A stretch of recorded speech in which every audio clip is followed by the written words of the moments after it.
Okay, imagine this for a second. You're right there, about to sign something huge. Maybe it's legal papers overseas somewhere. Yeah, or maybe you're sorting out immigration for your family. Exactly. Or, like, trying to understand what a doctor's telling you in a language you barely know. Mm-hmm.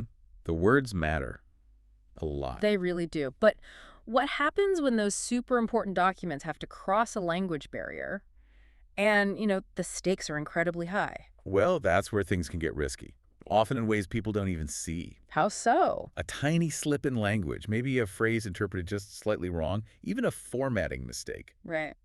It could derail everything. Everything. Like what? We're talking legal trouble, major delays, uh, even financial problems. Really serious stuff. Okay, so that's really the heart of our deep dive today, isn't it? This unseen world of professional translation. Exactly. We want to look at the gold standard, the Yeah. one set by the American Translators Association, the ATA. And explore why getting a certified human translation isn't just like a nice to have, but actually essential for your most critical documents. Right. Our mission today is really to unpack what makes expert human translation so vital and show the hidden dangers, the consequences, if you try to cut corners. And we should mention all this insight, it's coming straight from the ATA's own materials, their documents, gives us a pretty unique look. It does, an authoritative perspective. So let's start right there. With the ATA, for anyone who doesn't know, they were founded way back in 1959. What's their main role? I mean, as the biggest professional group for translators and interpreters in the U.S. Well, you can think of the ATA as kind of the guardian of quality and ethics in the field. Okay. They don't just bring members together. They set really tough standards for competence, for ethical behavior, professional growth. They're basically shaping the whole profession. So like the AMA for doctors or the bar for lawyers, but for language professionals. Exactly that kind of idea. Mm-hmm. And a big challenge for them, especially now, is keeping up with technology, AI and stuff, while making sure that human expertise stays central. That's key. That makes sense. Which leads us straight to ATA certification. I've heard it's, well, notoriously difficult to get. Oh, it is? What makes it so incredibly tough? More than just being bilingual. Oh, way more. It's a 3-hour exam. And it's not just about knowing the languages. It digs deep into what we call professional level translation skill. Okay, professional level skill. What does that actually mean? It means mastering tricky grammar, syntax, yes, but also understanding the cultural nuances. That's huge in both languages. Mm-hmm. And beyond that, it tests advanced technique. Can you convey the meaning, the tone, the intent behind the words, not just a literal swap? So it's about judgment, too. Like knowing a direct translation might actually miss the point or even be wrong in context. Precisely. It tests professional judgment, like, should this idiom be translated literally, or do you need a completely different phrase that means the same thing culturally? Gotcha.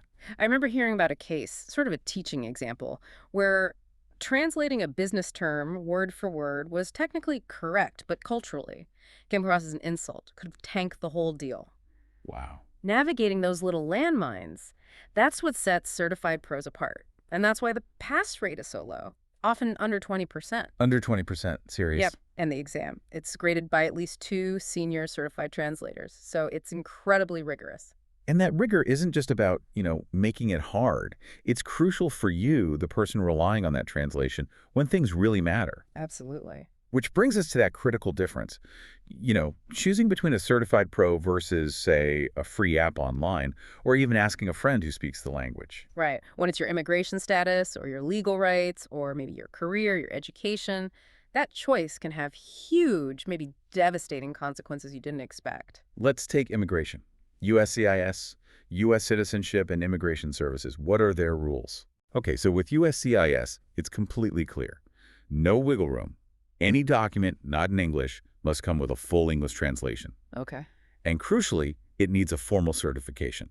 That's a signed statement from the translator or the company saying, yes, this is complete, and yes, this is accurate. So something like Google Translate, it just can't provide that piece of paper, that signed statement. Exactly. It can't give you the certification.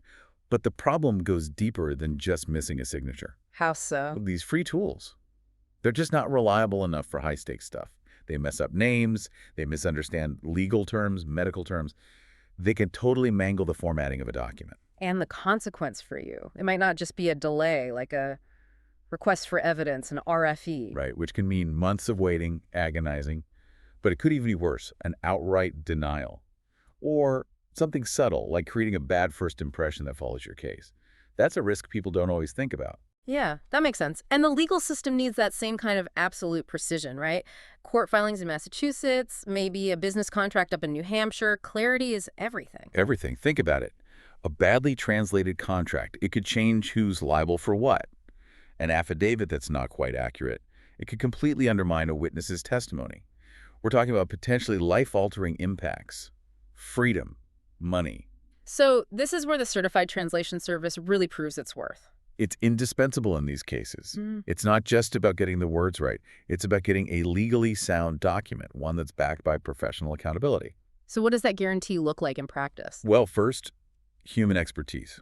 Always. No machine translation for certified work. Period. Okay. Second, there's always a review, a second pair of eyes, another senior translator checks everything meticulously. Right.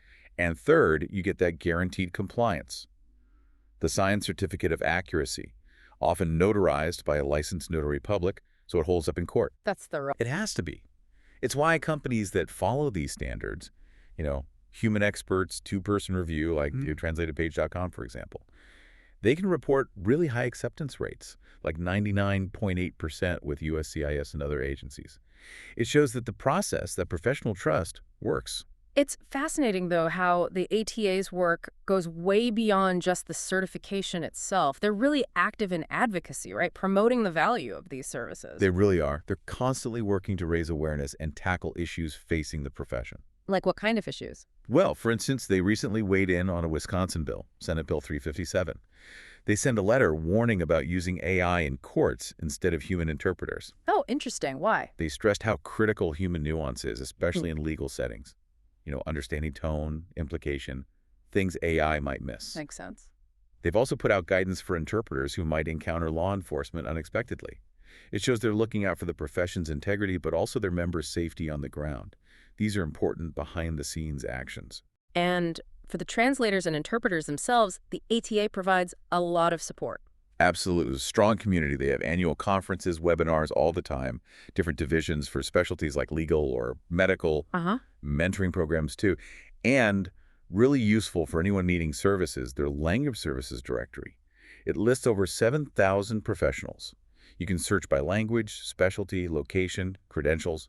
It's a fantastic resource for finding someone you can trust. That sounds incredibly useful. It really is.